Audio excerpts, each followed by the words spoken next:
Kalau nampak dek kalian bulan Zulhijjah dan kalian ingin untuk berkurban, maka hendaklah dia menahan.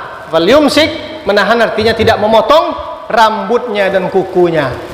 Wajib dosianu, ndak wajib dah. Kalau kami potong usak kurban kami deh, ndak dah. Apa tenen konai kami deh ugi ndak dapat pahala itu. Lai jadi rayo tahun kok, rayo jadinya. Jangan sampai ndak berayo lo kita soalnya. Jadi rayo runyo, nin tidak jadi itu menunaikan ibadah haji pada tahun ini.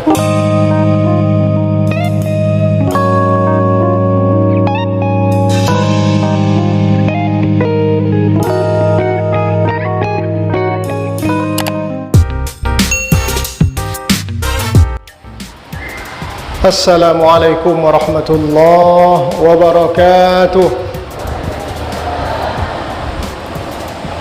Alhamdulillah, alhamdulillah dzil fadli wal ihsan alladzi qadhafa fi qulubi man syaahu min ibadihi nural iman.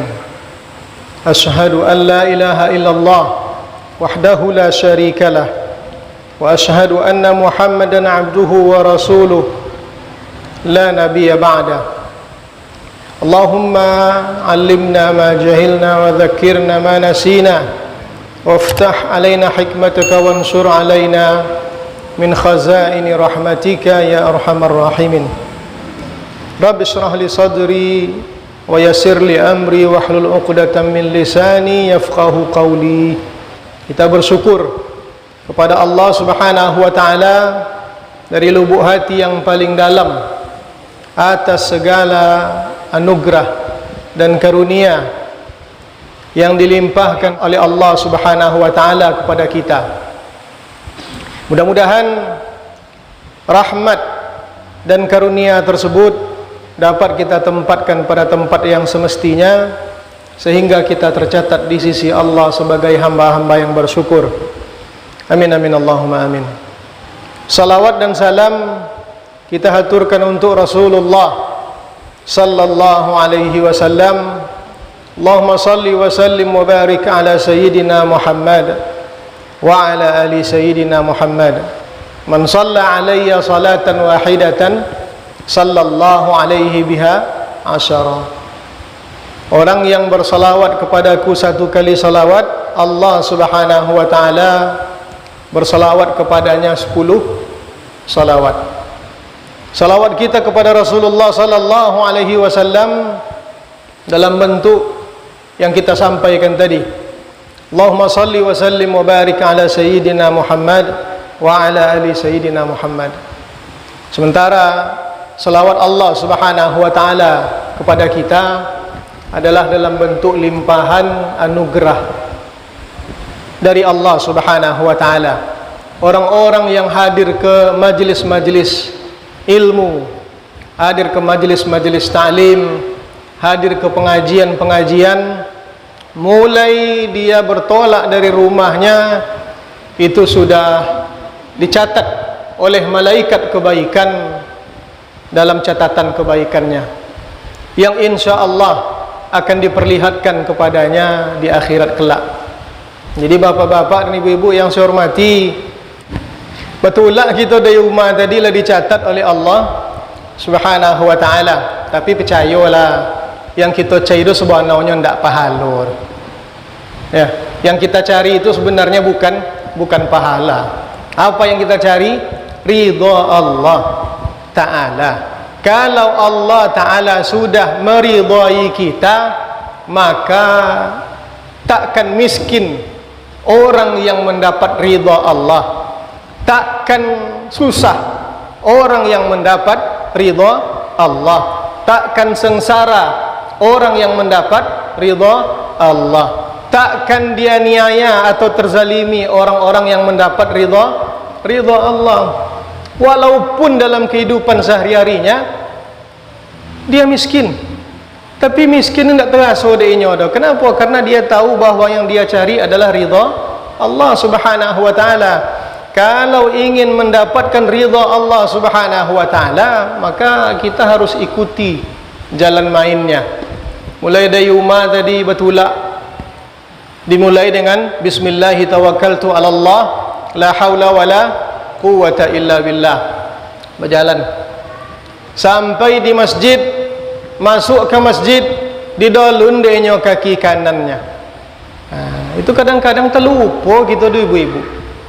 Nya sesama pintu masjid je pintu rumah kita dek gitu. Kalau pintu mawak pun awak aja nya. Sampai ke masjid, pintu kanan dahulukan. Allahumma ighfirli waftah li abwaaba rahmatik. Allahumma iftah li abwaaba rahmatik. Ya Allah, bukakanlah pintu rahmatmu ya Allah. Terbayang dek gitunya bahwa kita berada di dalam masjid, rupanya rahmat Allah melimpah.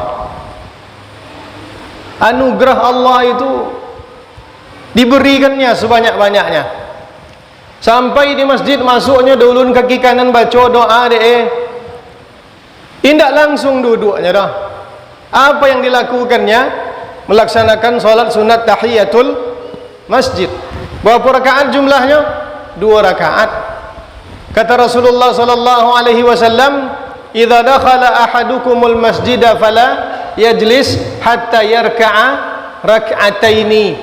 Kalau salah seorang di antara kalian masuk masjid, jangan segera duduk, fala yajlis. Jangan langsung duduk. Kapan itu? Kenapa itu? Karena dia harus yarka'a rak'ataini. Rukuknya dulu 2 kali rukuk. Apa maksud rukuk 2 kali rukuk itu? Melaksanakan salat sunat tahiyatul masjid, penghormatan untuk masjid. Dan itu sudah tergantikan oleh sunat qabliyah atau salat fardu kita. Bapak-bapak dan ibu-ibu sekalian, sudah salat sunat tahiyatul masjidnya, waktu masuk berkumandang azan. Apa yang dilakukannya? Dengarkan azan, ucapkan seperti apa yang diucapkan oleh muazzin. Qulu kama qala al-muazzin. Sabuin dek kalian contoh apa yang disabuin dek muazzin, kecuali pada hayya 'alas salah dan hayya 'alal falah.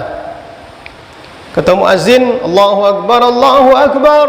Awak pun menyabut dengan sama, jangan terbahak-bahak di belakang tu. Ibu-ibu, bapak-bapak kan sepakat kita nya bosok kita ke masjid ke beribadah. Kan sepakat kita nya. Kalau nak beribadah, beribadah aja. Kau mengaji, kau beribadah. Azan, dengon azan, ucapkan seperti yang dikatakan oleh muazzin. Sampai pada hayya 'alas salah, ucapkan la haula wala quwata illa billah. Jangan nasib bercerita ke kiri ke kanan. Ikuti itu. Qulu kama qala al muazzin. Iqamat macam itu juga. Allahu akbar, Allahu akbar, ucapkan itu. Pada qad qamatis salatu, qad qamatis salat, apa yang kita ucapkan? Aqamahallahu madamatis samawati wal ard.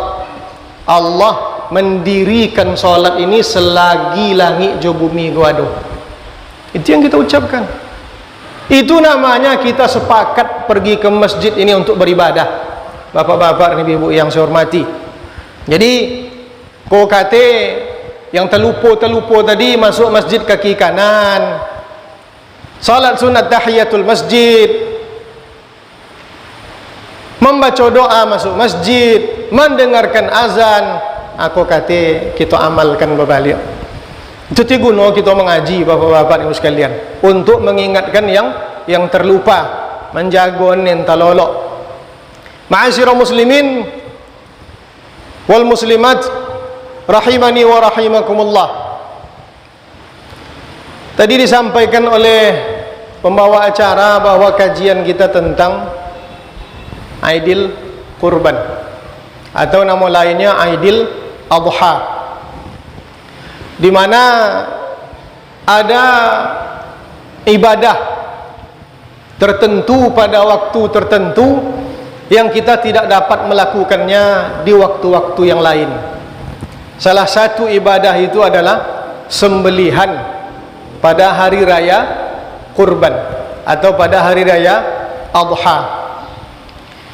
Di kampung kita, bapak-bapak dan ibu-ibu, yang populer di tengah-tengah masyarakat kurban. Ada yang menulikannya pakai qaf, ada yang menulikannya pakai kaf. Apa beda tu? Beda.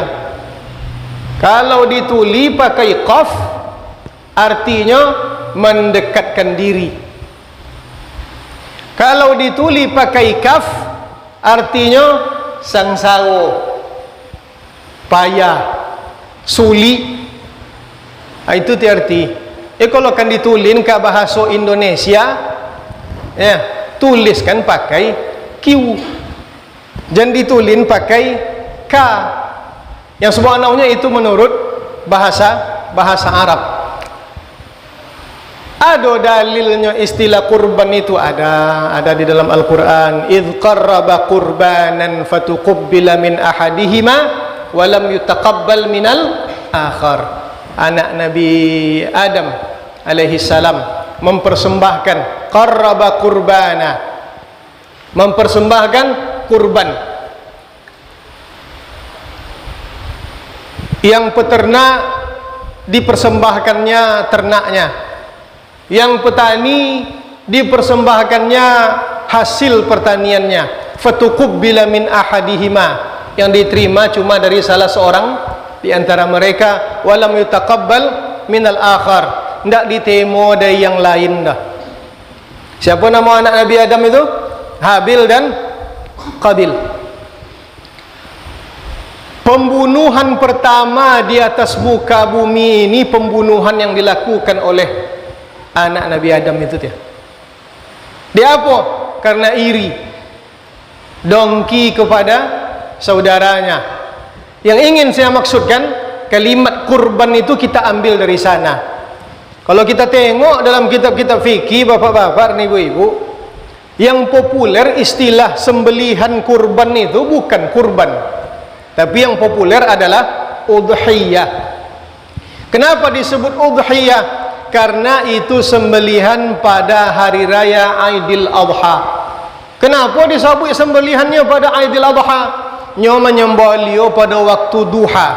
Adha, udhiyah dari dhaha, duha, pakai dhat, menyembelihnya pada waktu duha. Maka disebutlah sembelihan pada waktu duha di hari raya Aidil Adha itu dengan udhiyah. Di masyarakat kita populer itu dengan istilah kurban. Kau satu kau kurban tahun kau, insyaallah satu dan sianu satu kurban. Lai boleh orangnya boleh, silakan, tak apa-apa je dah. Kadang-kadang masyarakat kita ko banyaknya mengganti istilah-istilah itu tu.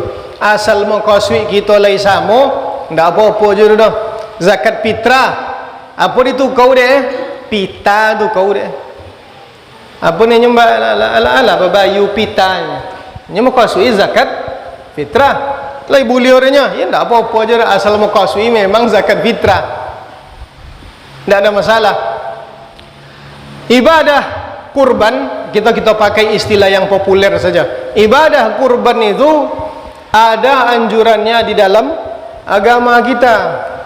Nabi Muhammad sallallahu alaihi wasallam dhaha bikabshaini amlahaini aqranaini dzabahahuma biyadihi syarif. Nabi Muhammad inyo berkurbannya dengan 2 ekor domba. Amlahaini, domba yang warnanya putih agak kehitam-hitaman. Aqranaini, bertanduk. Dzabahahuma biyadihi syarif, Nabi langsung menyembelih dengan tangannya yang mulia. Jadi tidak diwakilkan dek Nabi kan yang lain. Ya, kalau kini kan orang banyak mewakilkan sembelihannya, iya kan? Apa lagi yang saiku kabau bertujuh uang. Anda ada ni bertujuh orang yang menyembelih orang dah. Siapa tu yang menyembelih? Panitia kurban. Boleh dan bertujuh orang menyembelih, ketujuh-tujuh orang tak boleh orang. Jangan sesomon lo kabau dah lah. Tapi salah seorang di antara yang bertujuh itu boleh, silahkan. Bertujuh umpamanya si A, si B, si C sampai tujuh dibantai dek si A, silahkan. Kalau dia ahli untuk menyembelih kurban, kau bapak-bapak, ibu-ibu, uang sesuk itu jadi keterampilan. Apalagi di zaman Nabi Muhammad sallallahu alaihi wasallam, 2 ekor domba jadi langsung Rasulullah yang menyembelihnya, tidak diwakilkannya kepada yang lain. Ada yang diwakilkan oleh Nabi Muhammad sallallahu alaihi wasallam, laipana Rasulullah menyuruh Sayyidina Ali membantaikan kurban. Nabi Muhammad tu kurban dak 2 ekor dah. Inyo Nabi inyo yang paling tinggi. Kalau di bawah kini nyo disebut presiden tu jauh di bawah Nabi, dia sama je nawak presiden. Boleh di negara demokrasi. Jadi kalau disebut inyo presiden wanda bano, tapi inyo pemimpin pemegang tampuk kepemimpinan tertinggi ketika itu. Berapa kurbannya? Bagatui kurbannya. Sebahagiannya disuruhnya, diperintahkannya Sayyidina Ali bin Abi Talib dan sahabat yang lain untuk menyembelih. Tapi dalam hadis ini yang 2 ekor tadi itu langsung Rasulullah sallallahu alaihi wasallam menyembelihnya. Bapak-bapak, ibu-ibu yang saya hormati, apa hukum berkurban kah? Hukum asal berkurban sunat muakkadah. Sunat muakkadah. Tapi bisa jadi wajib disebabkan 2 hal setidak-tidaknya. Bila kurban yang sunat tadi jadi wajib, 1, kalau dinazarkannya, jadi wajib. Yang kedua, kalau ditakyinnya, ditunjuk oleh. Apa maksud dinazarkan? Dia bernazar, apa katanya, andai kata sehat anak deyan, andai kata lulus anak ambo, andai kata jadi kami bangkit ke tanah suci. Tahun kau nak jadi kan? Nak jadi. Andai kata jadi kami bangkit ke tanah suci, atau ada nazar-nazar yang lain, benazar dayan saiku kurban atau soto dan berkurban, maka berubahlah hukum yang sunat muakkadah tadi menjadi wajib. Berhutangnya kalau tidak melakukan, berdosa dia kalau tidak mengerjakan. Itu namanya nazar. Tapi nazar jangan diperbanyak, kecuali uang yang lah biasa beribadah. Apa dia itu bapak-bapak dan ibu-ibu sekalian, nyo uang yang banyak-banyak bernazar tu uang kiki sebenarnya. Apa dia kikinya? Inyo bau kodo beragio kalau bulio. Kalau lulus anak dan nazar dan kalau lulus anak, kalau bulio nyo kodo beragio. Kalau lay sehat-sehat je kami sekeluarganya tahun niko abang nazar dan puasa sunat 2 minggu bertuik-tuik. Kalau ndak sehat dan ndak puasa-puasa itu tanda kiki. Kalau lulus anak dan bersedekah dan ke masjid 5,000. Ini selama pun ndak apa nak bersedekah ke masjid dah ketikonya bulio kada amunya beragi. Itu benego-nego sama Allah Taala dah. Nya salah tu salah, ndak salah dah. Tapi kurang topik ning sanca-anca. Kalau ndak mau kita bulio dah, walaupun kita tidak mendapat imbalan apa-apa, kita tetap mengeluarkan harta kita di jalan Allah Subhanahu wa taala. Itu nazar. Yang kedua ta'yin. Apa ta'yin? Tunjuk deh kambing kau punya inyo. Atau di kusua deh pegang deh kambing kau dan kurbankan kan. Jadi wajib tu kambing tu dibantai untuk kurban. Ya, tapi jangan tunjuk kambing uang. Kambing kita tunjuk. Kalau uang jangan ditunjuk, kau tunjuk kambing uang dibantai deh kambing kawan. Tidak boleh. Itu namanya ta'yin. Harus kambing yang ditunjuk tu disembelih.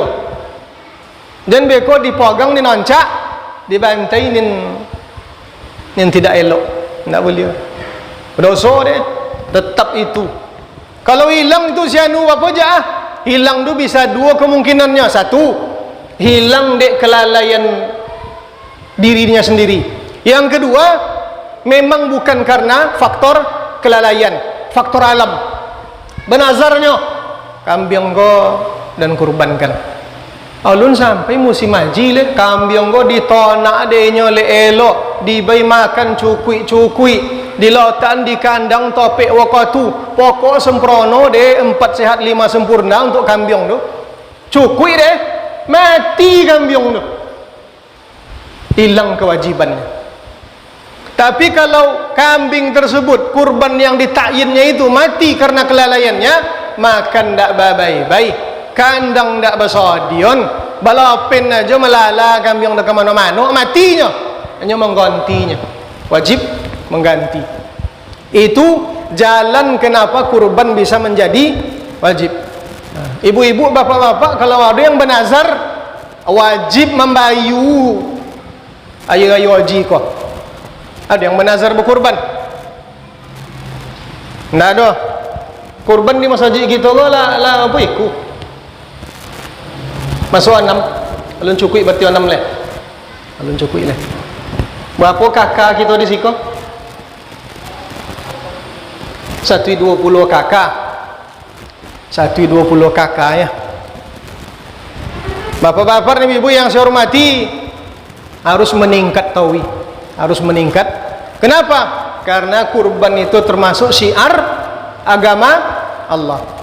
Wa may yu'azzim sya'airallah, orang yang mengagungkan syiar Allah itu tanda hatinya bertakwa. Itu kata Allah Ta'ala. Kan menyelewa kalau kita menengok orang duyun-duyun pai kata tanah lapang, pai kata tampek menyembelih kurban, berami-rami kau kian. Duit agama Allah Ta'ala kau. Mangik gitu beribadah deh. Berapa kurbannya?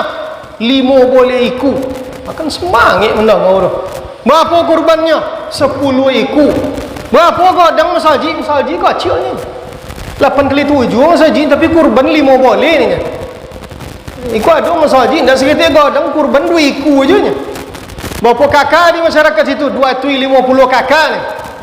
Kurban 2 iku ni. Kambing kecil lah tu. Bapak-bapak dan ibu yang saya hormati, kita kadang-kadang terbalik cara pasang kita kan. Ya. Ketika kan masuk raya kurban, macam-macam yang dikredit deh. Macam-macam yang dikredit deh. Sehingga apa? Leh soto kurban je no. Dan itu yang tak soto orang tahun kau ni tahun potong dah je soto. Apa ndak soto? Iko kredit Honda kan dibayu pula. Kredit motor kan dilunasi, kredit TV kan diansu, anak potonglah kredit HP pula. Biar roto dek dunia kau. Biar roto dek dunia. Biar roto dek ninkan busuk. Ndak untuk bisuk dah. So dia roto kita gua bi untuk bisuk di akhirat. Ndak untuk ninkan busuk dah. So dia. Ma'asyiral muslimin wal muslimat rahimani wa rahimakumullah. Jadi kalau dong bertanya, apa hukum kurban sianu? Sunat muakkadah. Ini kadang-kadang orang awak pandai mengaji pada guru le. Sunat muakkadah apa ni? Enggak wajib pun ni. Sunat muakkadah itu pendapat jumhur ulama do bapak-bapak. Kalau dalam mazhab Imam Hanafi, ya, berkurban bagi yang mampu, apa ukuran mampu memiliki senisab zakat, wajib hukum tak sunat dah. Yang mengoton sunat muakkadah tu selain mazhab Imam Abu Hanifah. Berapa nisab zakat tu gini? 85 gram ome 20 ampek. Berapa gram berapa ome dia tu? Saome 2,5 gram. Bagilah dek ibu-ibu ni jago metong ome. Itu kalau ome 20 ampek. sampai harta kita sejumlah itu, maka dalam mazhab Imam Abu Hanifah wajib berkurban. Yang mengatakan tidak wajib tu dalam mazhab Imam Syafi'i, dalam mazhab selain mazhab Imam Abu Hanifah, dalam selain mazhab Hanafi, sunat muakkadah. Kalau dinazarkan, kalau ditakyin-kan, baru dia menjadi wajib. Bapak-bapak, ibu-ibu yang saya hormati, orang yang berkurban itu mesti atau dianjurkan untuk melihat hewan sembelihannya, kalaupun dia tidak menyembelih langsung. Ambo soto kurban, Ustaz Hendri Rinaldi soto kurban, beliau-beliau go betuju kami soto kami kurban. Ndak ada ni menyembelih dah, dia tahu kami betuju go, tapi disembelih oleh panitia karena kami ndak ahli menyembelih dah. Sembelih dari panitia, maka yang dituntut bagi yang berkurban adalah ikut menyaksikan hewan kurbannya disembelih. Karena Rasulullah SAW mengatakan kepada putrinya, "Qumi washhadi udhiyataki." Hei, nak, di Fatimah, toka, tengok kurban kau. Suruh tengok dia Nabi. Nah, kita kan terbalik kita. Ya, yang banyak kelapangan ni kan yang anak-anak yang tidak soto kurban. Kau kata yang soto berkurban kelapangan sesodo. Waktu hewan kurbannya itu disembelih. Apa yang harus dilakukan dengan hewan kurban itu? Kau mohon diperhatikan. Hewan kurban ada dua tadi. Satu, kurban yang sunat muakkadah. Yang kedua, kurban yang wajib karena dinazarkan atau ditakyin tadi. Kurban yang dinazarkan atau yang jadi wajib, tidak boleh peserta kurban memakannya. Tidak boleh dimakan dek keluarganya dah. Itu di dalam mazhab Imam Syafi'i. Kalau dimakan deknya, tergantinya senilai yang dimakan dah.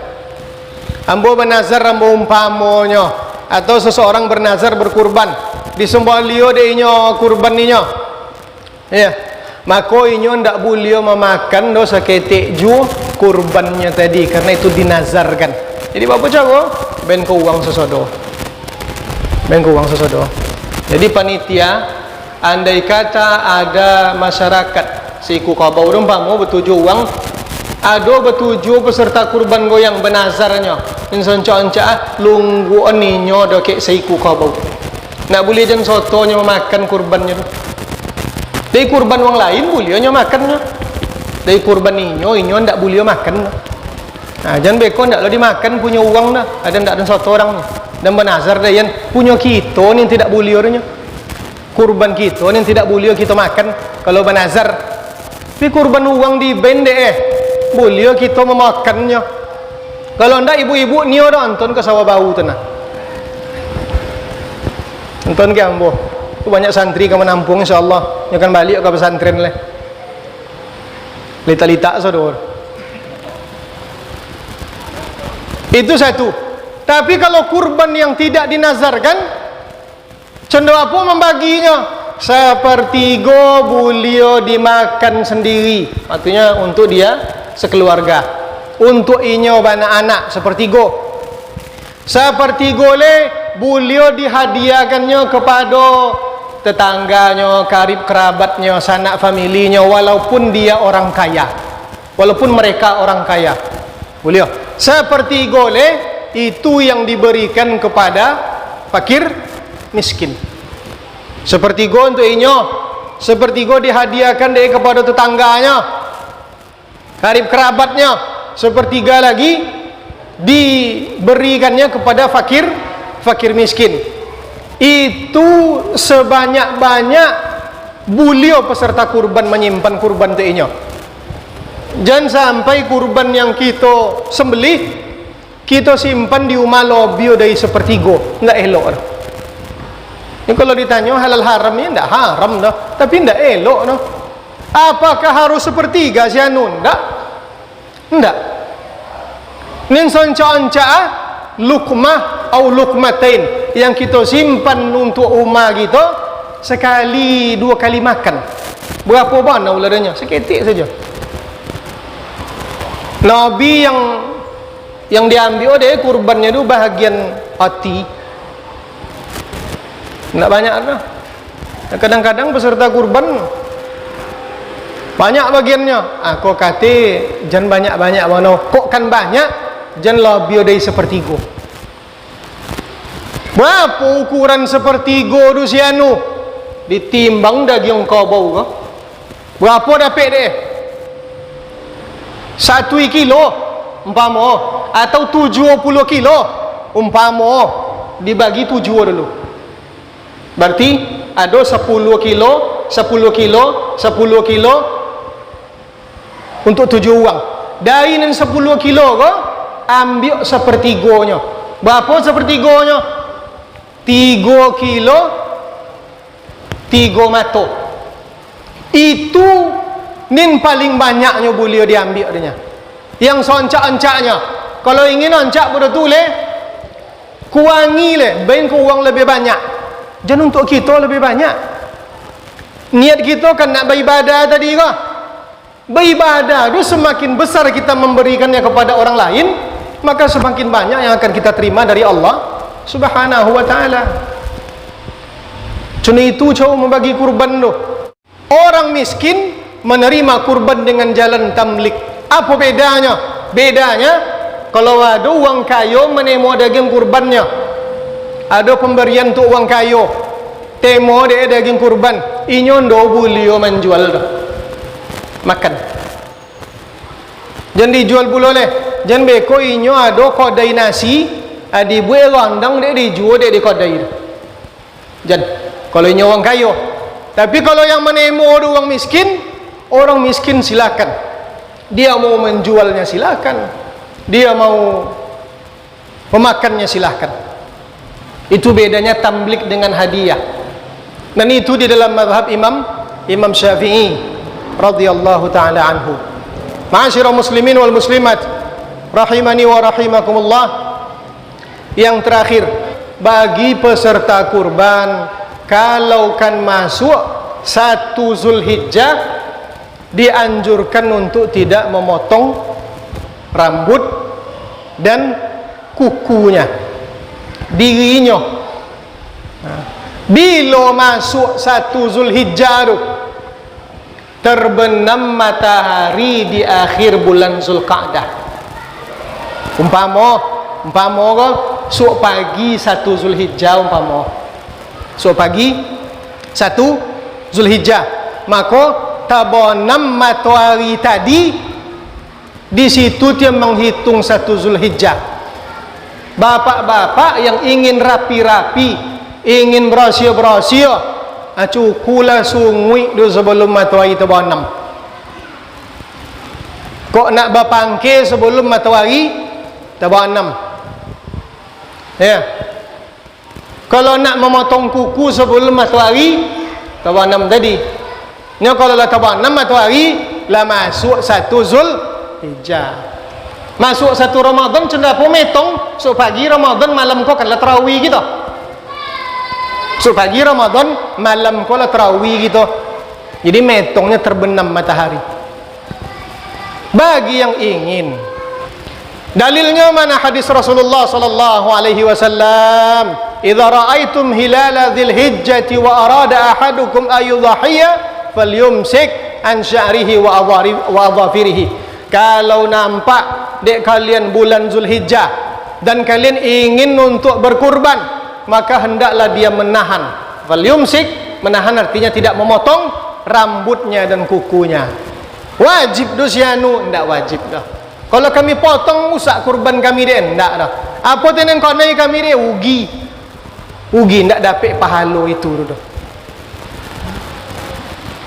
Nya mengapa dek menahan supaya kita jangan memotong obok dengan kuku? Untuk mengimbangi orang-orang yang melaksanakan ibadah haji. Uang kalau letak nak kain ihramnya, kan itu termasuk pantang larangnya. Kita di Indonesia ndak kita pergi haji dah, umpama orang lain pergi hajinya. Kita ndak pergi haji dah. Nak boleh sama kualitas kita ketika itu maka ada bahagian-bahagian tertentu yang dilakukan oleh orang-orang yang menunaikan ibadah haji, kita pun melakukannya di situ. Bapak-bapak ni ibu yang saya hormati, lai jadi rayo tahun kau, rayo jadinya. Jangan sampai ndak berayo lo kita soalnya. Jadi rayo nya nin tidak jadi itu menunaikan ibadah haji pada tahun ini. Mudah-mudahan tahun depan diizinkan oleh Allah Subhanahu wa taala. Kalau ada uang negara kita ke yang tak jadinya bangkit ke tanah suci pada tahun kau dah pulangkan kepada Allah. Berarti itulah yang terbaik menurut Allah taala. Contoh itu kita yang bertauhid ke. Seperti itulah orang-orang yang bertauhid. Tak jadi dah kita lah siap kita lah boboli perlengkapan segala macam, manasik lah sotonya sekian kali lah, kalau lo piti untuk manasik dah cukup lah, pitua wasiat lah betulin, tak jadi bangkit dah. Itu yang paling elok, itu yang paling elok menurut siapa? Menurut kita, dari Allah Subhanahu wa ta'ala, keputusan dari Allah Subhanahu wa ta'ala semestinya seperti itu.